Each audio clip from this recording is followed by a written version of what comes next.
shot. One bullet may have killed our beloved president, but not one man. You are charged with having received, entertained, harbored, aided, and assisted John Wilkes Booth, John H. Surratt, and their Confederates in traitorous and murderous conspiracy to kill Abraham Lincoln, Vice President Andrew Johnson, and Secretary of State William Seward. How do you plead? I am innocent. So once again, we have a movie review on The Lincoln Lawyer, except instead of Matthew McConaughey, it's James McAvoy, and it really is about Lincoln this time, and not just the car. And it really is about lawyers. That's right. Yeah. Well, the other one's about lawyers. Two of my favorite subjects. Abraham Lincoln and lawyers? Now co-host, I know you didn't do well in history class, but maybe Robert Redford can help you. Oh, really? Is he going to tell me what I already know? That basically when you're dealing with Lincoln, you have to remember his famous speech that he made at San Dimas High School when Bill and Ted kidnapped them. And be also, excellent to each other? Be excellent to each other and party on, dude. And also that he is a very famous vampire slayer. Well, it doesn't hurt to know those things. Yeah, those are important too. Yeah, But I figured that would help into the whole this- idea of the movie of it being a conspiracy. This tends to fill in the gaps on some of the other parts. Yeah. Like what happened in the wake of his assassination. Oh, who cares about that? Because, there have been other things made, of course, about the actual assassination of Abraham Lincoln, which is, next to Kennedy, the most famous assassination in probably history. Presidential assassination. Yeah, and it depends on, I guess, which you're a bigger fan of, I guess, as presidents go. I would say I'm a bigger Lincoln man myself. but that, that's neither. I'm not going to bitch at you if you're a bigger only because Kennedy he was taller. guy. Yeah, he's taller and he was kind of a dork. So I kind of identify with him. Where Kennedy was more of the jockey, bratty guy. Sure. He used to beat up nerds. So not But as you into can actually him. see his death, well, not to sound morbid, but which is sort of cool. I mean, you can make your own theories about how that whole scenario actually played out. Ghost has got his own Zapruder porn site coming out soon. Well, now this film, as you might, if you're wondering if this is going to be The Conspirator, is all about the conspiracy to kill Lincoln and how did it happen. There's no controversy about that. It's very clear. It's historical records on how it happened. It's just a question of who got punished for it. Yeah, and there's some question of who was actually involved. I mean, not all the minor details are known, to be fair, but we got the general idea of the main people, like anyone directly involved. Yeah, we knew, and they were indeed punished. But this is not yet another film or another story about watching the assassination play out. That plays out in the first 5 minutes. Yeah, they get that. They get that over with quick. Oh, really? Because Yeah. I was about to say this wasn't directed by Oliver Stone. Because you know what? As much as I like watching movies about conspiracies, I don't have fucking 5 hours to sit in a theater watching how this guy wants to fucking really show me how things really could have happened. It's not like that at all, in fact, and I understand a lot of people probably are going to be turned off by the title in that exact same sense, because that's what they're expecting. Oh, great. Now they're going to try and sell us that there was some big conspiracy around the death, that we don't already know about around Abraham Lincoln. That's not what the deal is at all. The deal is a lot more like, even though the producer was there and tried desperately to deny it, let's face it, the reason this film is around right now and why it might be appealing to a lot of people is because it's about things that were like what was been going on in Guantanamo Bay. Yeah. It's about where the American government goes, look, people are pissed and we have to go above and beyond to make them feel like we're getting revenge, or the people are going to, not vote us back into office, basically. And that's what they're talking about here, because it follows a lawyer, a just fresh lawyer and, hero, a Union soldier hero, a major hero, played by James McAvoy, who has become a lawyer, and he plays Frederick Aiken. And he's working for a small legal group run by Tom Wilkinson, who is a U.S. senator. And he basically, Tom Wilkinson's character comes to him and says, look, there's this woman, Mary Surratt, who is played by Robin Wright here, who she's one of the group of conspirators that's been charged with killing the president. We rounded up woman. almost all the conspirators who helped assassinate Lincoln. Yeah, it's even one of the Boondock Saints is in there, Right. I mean, it's like, seriously, they got every underdog. Yeah, one of the guys from Walking Dead. Yeah. all of them. Yeah. So, we got them all pretty much rounded up, and they were operating out of her house, so we got her too. And now they got her. They're going to prosecute all of them, but we need you to mount her defense. You got to be her defense attorney. He doesn't want to be Yeah, because he's like everybody else is in America. Like, fuck those people. They killed the president. I don't want to. They killed my boy. Hey, you're a defense attorney. This is your job. Yeah, and everybody Fuck deserves. my job. Tom Wilkinson's trying to say you think you're being patriotic by saying no, fuck these people. The way you're patriotic is by making sure the right people are punished and that innocent people are not. Because in the wake of fervor and like anger and mass waves of political and patriotic anger, innocent people get really fucked up, and this is what may or may not be happening in this case to Robin Wright's character, who it's not really clear in the context of the film how innocent she really is. Right. You know, I mean, you can make up your own mind, and history certainly has, it seems, largely fallen on her side, I think. But even so, she didn't get discussed in history classes when people are teaching Abraham Lincoln, unless you're looking at it at a college level class, and they're not even going to bring this up. And yet, in the wake of the assassination, and in the context of today, and the way things still happen politically, it's probably the most important part of it.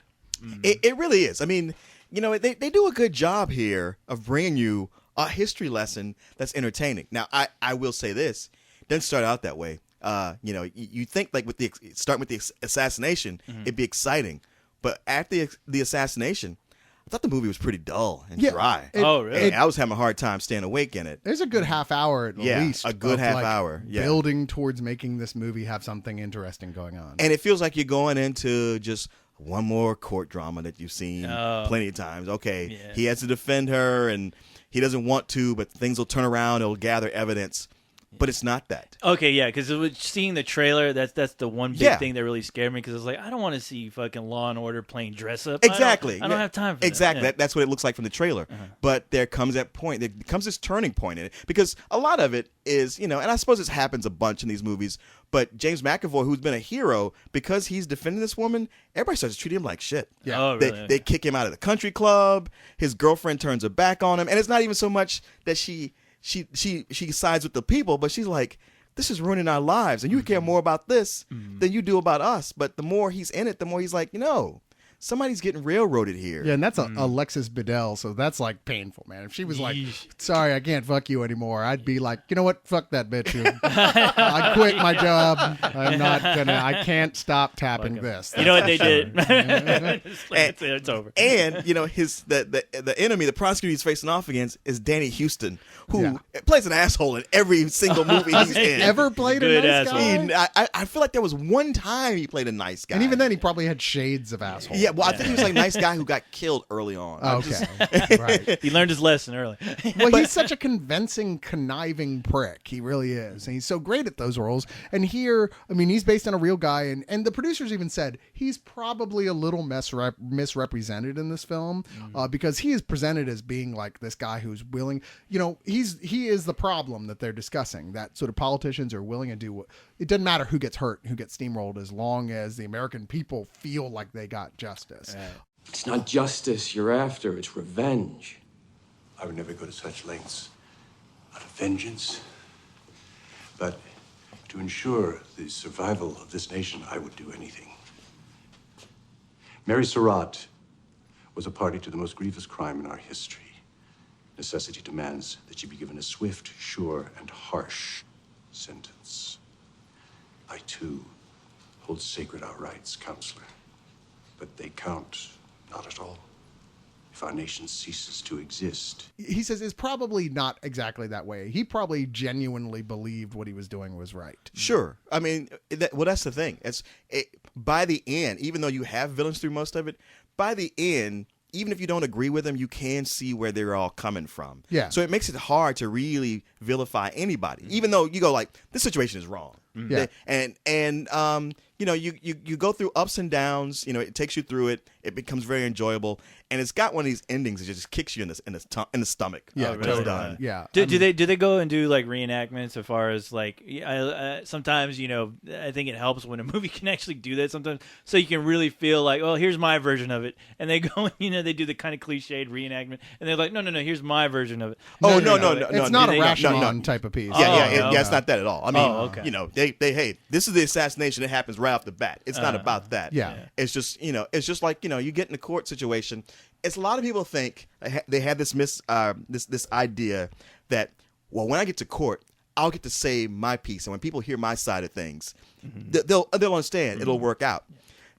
And when you actually get to court, somebody will get up there and lie their ass off. Yeah. And there ain't shit you can do about it. You might be able to yell, they're lying. You'll be told, hey, shut up. You're the one who gets fucked. You're the one in contempt of court for acting out like that way, regardless how pissed off you might be. I mean, there's a situation in this film where somebody, after ahead of time dealing with a lawyer, going, okay, this is what I'm going to say because this is what I saw, gets up on stand and says the exact opposite. And he right there goes, but that's not what we talked. That's not what you said you were going to say. He's like, I don't know what you're talking about. Yeah. Damn. Yeah. And you know, the odds are stacked against poor little James McAvoy in every possible way. Wow. Yeah. Okay. And even he isn't sure he wants to win this case.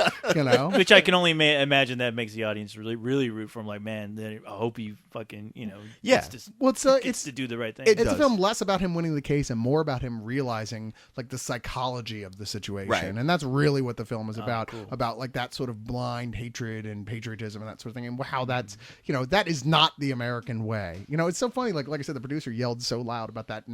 I'm not referring, we swear, it's just a coincidence that everything going on nowadays. Like, no, it's not, dude. There's no way you made this film without being hyper aware of that. Well, you just don't want to admit it. Well, it's funny because he mentions that this, like, you think, okay, they wrote this to go hand in hand with what's going on now, but he says the script had been around for 20 years. Yeah, but you can put any sort of spin you want by focusing more on things. True. I'm sure one version of the script was around 20 years ago. You make a good point. Yeah, because he didn't talk about how many people got in and rewrote it after the fact and made changes, which had to have happened. That's the way the process goes. Yeah. I don't know, though. I mean, who cares? Because ultimately they did make a movie that, honestly, I don't think which side of the political,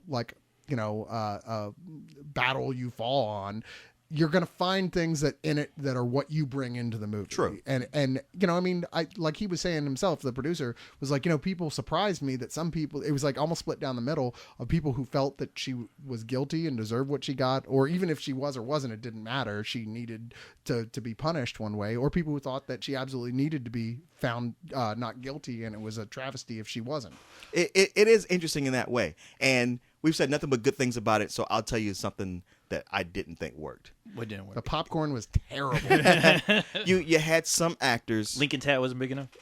Specifically Alexis Bledel and Justin Long, who just did not feel like they were part of this. Why was that even Justin there? Long, I forget he's in this. Yeah, because I think I saw a split second and I'm like, wait, he shouldn't be there. It's some weird casting. Would have been a with much both better of them. movie without him. I mean, him especially. I mean, I don't think she really fits either. It's not that he's bad. He's just miscast crazy. It's like he's a time traveler who ended up in this time period, and he's just dressing up trying to get along. But his accent doesn't match anybody else's. Like, you understand either Southern accents or British accents just from the time period. Yeah. Right. He's got just his regular American accent. Right. But he's there to crack jokes that were just like, why are you here? Shut up. You think he's going to do like a fucking computer commercial or Yeah, something? yeah. I expected him to start trying to sell people Macs. PCs or something? Yeah, Macs. That's right. He was nowhere near as bad, though, I thought, as John Surratt, played by Johnny Simmons, or young Neil from Neil from Scott Pilgrim. From Scott Pilgrim, who plays the son of Mary Surratt, who's on the run. Yeah, he's And like the main one. They're like, if you bring him back, we'll let her go. I'm sorry, he just looks like just a big dork kid. He looks way too young to be doing I this. think I think the point of that was to show that, like, these people that we've always thought of as being these grown men who did this, they were They young. were just kids. Yeah. And maybe that's true, but even so, it was awkward watching it in the film. Well, yeah, when it's young Neil. It was young Neil. I know. I kept saying, it's young Neil. All right. Well, what I really want to ask you, I just got turned on not too long ago to A Few Good Men, which I really fucking love that movie. Yeah, it's a good movie. Is it up to par with that? See, that's the thing. That's what it kind of sounds like. You go into it thinking it's going to be another one of those. That's why I like when I was bored, I was like, oh, come on, get to the Few Good Men part. And while it touches that area, it's not that. Oh, okay. See, that's where I disagree with you. Actually, I felt like it very much was one of those. I thought that it was a historical. It's a courtroom drama masquerading as a historical film, and that's fine because it's actually very historically accurate on the whole, and it's extremely educational, and it has some very large points to make about in reflection what happened then, as I've been saying over and over again during this review of what's going on now. I think that's great. I think it's important, but ultimately, I felt like I was pulled out of it on some level because I'm going, God damn it! This is the Lincoln Lawyer too. It's another courtroom drama, and it's really not different at all from your standard going by the book courtroom drama things. It just happens to be a period piece one. Well, I felt like it did go that way for a while, and yet I felt like it wasn't so much that at first, and then it really went into it. But then by the end, I felt like it was something completely different. Yeah. Okay. I mean, like where it ends up going is so different than where A Few Good Men is. I trying did to go. not expect the aliens to show up. That's true. That was weird, dude. That was weird. I did yeah. not know that was part of American history. No. The Confederate Army of vampires. Yeah. That was a shock. Who knew that was coming? But it sets up a great sequel. Yeah. It Does it? Please Abraham tell me Bill Lincoln- and Ted show up at the end of the courtroom case and they go, "We saved them, dude." To be fair, Abraham Lincoln Vampire Hunter is a prequel, not a sequel. Oh. So, yeah. And Well, I guess he loses. shockingly, that is really on the way. But you know what? As far as being a historical drama, like something you like, because the producer kept pushing, like, we want to get this in schools. You want your kids to see this. And it's like, yeah, you kind of actually you do. Mm-hmm. You think about most historical dramas, how they don't have a big budget. Not that this has one, but it's directed. I mean, it's like directing wise, it's not one of Robert Redford's best. It's almost like he was just like doing it on the weekend. Forgot he directed this. Yeah. But it's still competently done. It's still done in a way that makes it interesting where it could have not been. It's never a point that it feels unwieldy, but it does feel like, like maybe there was limited attention paid to it. I mean, I certainly thought it was more focused than his last film, Yes. which I'm blanking on, Alliance for Lambs. Oh, which yeah, was absolutely. Very unfocused, very sort of all over the heard of it. place. Yeah. This is, well, there's a good reason for that, because it came and went. You know from what? theaters real You fast. need to hear us say this, because you would see Tom Cruise in it and go courtroom drama and think, oh, it's another Few Good Men, and it's not. Yeah. Oh, it's really? it. No, Okay. it Wait, is. wasn't he in The Firm? Or no, he was in A Full Good Men too. Okay. Yeah. But I I'm mean, getting my legal thrillers I all know. mixed up. Using all of them. Yeah. He's in A Time to Kill, right? Tom Cruise is such. No, he's not. He's not just the- like, Kill a hey, if it's a long, Mockingbird. if it's a long drama, I get first refusal on that. Yeah. At least for a while. Or Xenu will come and just destroy you all. Where's his telephone booth? That's what, Remember when you would be in the grocery shopping store line and right next to the Weekly World News was any given John Grisham novel? Right. You know, I mean, that was just a fact. It's like, okay, well, there it is. When America was like, we love legal dramas. Hey, why? I'm not sure. Yeah. They're okay, but calm down, America. Jesus Christ, you're embarrassing the rest of us. Yeah, don't see Lions for Lambs by mistake. okay, I won't. Yeah, no, it is not. It is not good, and nor is it a legal drama, really. Well, Maybe a little. yeah, there's some of that in there, right? Some, but it's really a political Yeah, argument film. that's All true. right, I'm not seeing it. All right, sorry. Anyway, But back to the Lincoln Lawyer. Yeah, I mean, the Conspirator. This is considerably more focused, and I'm just going to go ahead and go into my review. While I feel like this is, for me, it definitely fell into a lot of the standard rules of a courtroom drama. It's not necessarily a bad thing. I mean, certainly audiences like who, I mean, you've got to make money, and this is a genre that they understand. And I feel like a lot of audiences, after they grip that, they go, "Oh, I know what we're dealing with here," and so I have Right. some idea what to expect. That's going to be more of a positive experience for them, especially during that 30 minutes post-assassination or so where it's just kind of fumbling around going, so where are you going with this, conspirator? But ultimately, I think it is a good film. It's just not a great film. It's from a brand new production company that is determined to do films that are more about strictly American history and as realistically and honestly as they possibly can. Like, I think the John Henry story is the next one that they're doing. So, you know what? I'm going to give this a matinee. And that's a happy matinee. It's like, hey, it's a good film. I don't think I'm going to watch it again anytime soon, but it's a happy matinee. Well, I'm right there with you, except that I think I will watch it again. I really believe in what they're doing. I like the way they pulled it off. And it's, I always appreciate a Trojan horse in that, hey, it's just some entertainment that, wait, you taught me something, you old sly dog, you. But Damn learning. and because of it, I give it a high matinee. Wow, okay. I mean, I felt really positive about it. I'm like, yeah, I see the flaws. They're definitely there. And at the same time, I'm real glad I saw it because I almost blew off going to see it. Yeah. I was like, we might not even review it. Who cares? But once it was all said and done, I went from like, I don't know about this movie to like, wow, I'm so glad I saw this. Yeah, I kind of regret. Well, I think I was watching something else while this was going on, but I did actually want to see it. I mean, I'm like, hey, I'm all about Lincoln. And, finding out what the hell really happened on that day when that dude blew his brains out. You know, like what were they watching? Like what was so terrible that guy was just distracted enough to go, you know what, I'm gonna kill somebody. When you examine the film from the time, there's a puff of smoke coming from the concession stand in the theater. So there's may have been another killer. I believe that maybe it was the Confederate mob that did it, that took out a hit on him. I thought the guy was just pissed off because it's like, hey asshole, will you take off that fucking stupid hat already? I'm trying to watch the goddamn movie. I might have shot him. It's like Cyrus. Lincoln was Cyrus' sitting there. ancestors. It's like, this play's horrible. I need this like I need a hole in the head. I can help you with that. Thank you, sir. Besides, what's with the ironic beard anyway, douchebag? Maybe he was trying to be funny, just shoot a hole in the hat, and he fucked up. He's like, well, shit. at least I can see now. I guess I'll jump on the stage. Ow! Bad call, brother. You have to tell us where your son is. Whose side are you on? Trying to defend you. You're trying to save you. Were there ever meetings held at the boarding house? Many and always in secret. You liar! My mother is innocent. I can't know what's going on in that courtroom. You set the rules, pick the judges. There is no limit to how far the prosecution is willing to go. You tell John Surratt, unless he surrenders, his mother will be punished for his crimes. Have you ever cared for something greater than yourself? Our founding fathers drafted a constitution precisely for times like this. All those in favor? Do not permit this injustice out of revenge.